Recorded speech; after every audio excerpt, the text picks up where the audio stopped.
আবার 10 দিন পর বেড়ে করে কাককে ওদিকে দাঁড়িয়ে দিয়েছে। ভাই আমার এই কঠিন অবস্থার মধ্যে ওই আল্লাহ রাসূল যখন অসহায় হয়ে গেছে, খাইতো না আমি আমার সাথে বসে আমার রক্ত মুছে আগে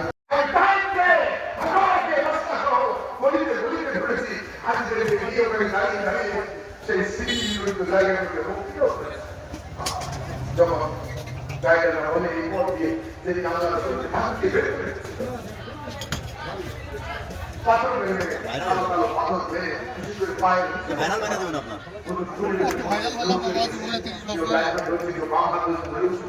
আর কিছু রেখে খাড়ি করা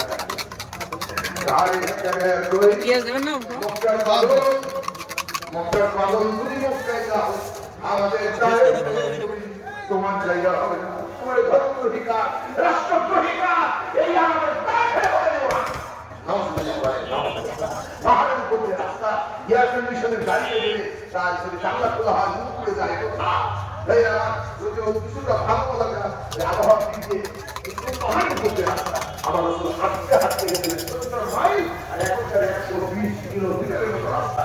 আবার 10 দিন পর বেড়ে করে কাককে ওদিকে দাঁড়িয়ে দিয়েছে।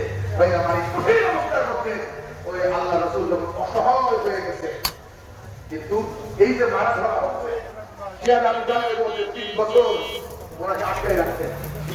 গাছের ছাল উঠে পাথর দিয়ে পেটে পেটে এই রস ভাই আমার মক্কার পাহাড়ে ছোট ছোট আমাদের বাংলাদেশের বাংলা গাছের মতো একটা গাছ হয় কাঁটাওয়ালা, তার মাথাটা নরম থাকে।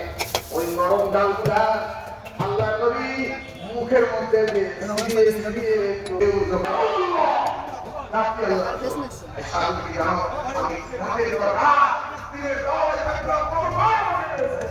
আমি গভীর রাত্রিতে ওই পূজা করতে আসতে পারতাম না, ধরে আমাকে হাঁটতে পারবে না। আমি হাঁটা পথে আমার ঘরের দুয়ারে আসার আগে দরজা খুলে দেয়।